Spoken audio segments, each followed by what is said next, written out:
One foggy morning. Rishi is waiting at the bus stop one morning when a stranger appears and talks to him. The stranger is no ordinary person, but he just can't seem to impress Rishi. Hello, young man. What is your name?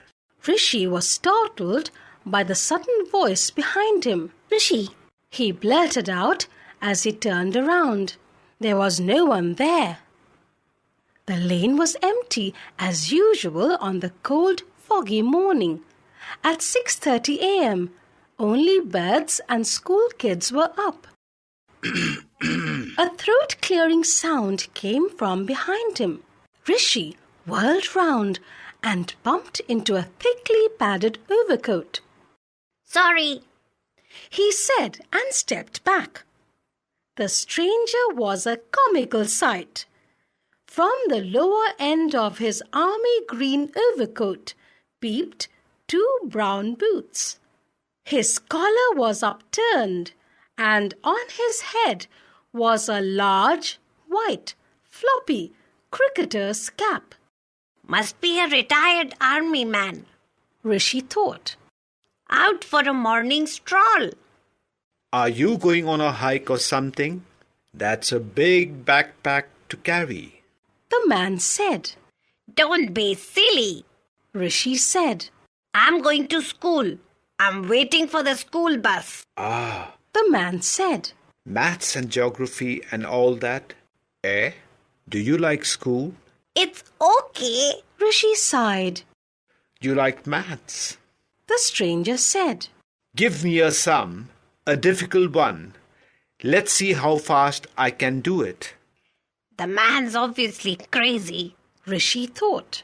Well, why not? It'll help to pass the time. The fog was delaying the bus again. 9,989,762 divided by 786. Rishi rattled out the first large numbers that came into his head. That's very easy. The man said. 12,722 plus decimals. That was fast. Rishi pulled out a ruler from his bag. The ruler had a solar calculator. 9989762. The stranger prompted as Rishi keyed in the numbers. The answer was right. So what? Rishi said. Shakuntala Devi can do more difficult sums and faster than a computer. Who is he? Asked the man, startled. How long have you known him? Where is he from? Have you met him? The questions gushed out. It's a she, Rishi said. Haven't you heard about her? She's been holding shows all over the world. I see. The man said. Can she do this? He held out a huge gloved hand and then he closed his palm. When he opened it, there was a long, thin chocolate bar in it. No, thank you. I don't like chocolates, Rishi said as the man offered the bar to him. He loved chocolates, but he wasn't going to accept one from a stranger. The man closed his palm, turned it over, and opened it once again. Nothing fell out. The chocolate had disappeared. That was a good trick. Are you a magician? Rishi asked. A magician? Oh no. Anyone can do it, where I come from. The man said. He held out his hand again, closed the palm and opened it. There was a tiny toy car in it. He handed it to Rishi. Can I keep this? Rishi asked excitedly. Of course. The man said. Is that why your overcoat is so filled out? Rishi asked. Do you hide lots of things there? Hide? The man looked puzzled. Oh, I see. You think I'm producing these things from my coat pockets? You are wrong. But Let it be. Rishi stood playing with the car. Suddenly it slipped from his hands and fell at his feet. Wait.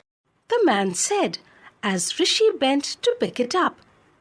The man's right arm and sleeve of the coat lengthened. Longer and longer it grew until the fingers reached the ground. The hand closed on the car and retreated upwards.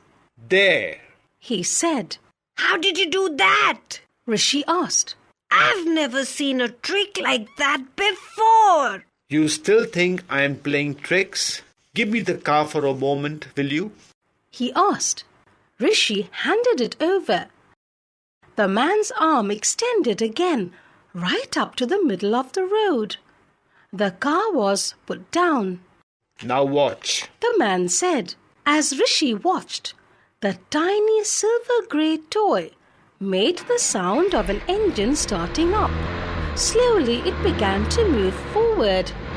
The car screeched as it went round a pebble.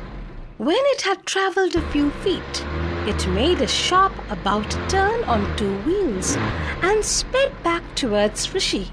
You are a very good ventriloquist, Rishi said admiringly as he picked up the car and slipped it into his pocket. Those car noises really sounded like they were coming from the car. I am not a ventriloquist. The man said and threw up his arms. Rishi felt sorry for him. After all, the poor man was trying to entertain him, and for free. Are all boys like you? The man said at last. Meaning smart? Rishi said. Oh no, I'm not good at studies, but I read lots of other books. The man was quiet. He seemed upset. Just then the bus arrived. It turned into the lane and stopped in front of them. Bye, Rishi said without looking back and began to climb up the steps. Halfway up, he turned back. You didn't tell me your name. He shouted above the noise of the bus and the kids. But there was no one in the lane. It was as empty as it had been at 6:25 a.m. when he'd stepped out of his house to wait for the bus. He felt in his pocket. Yes, the car was still there.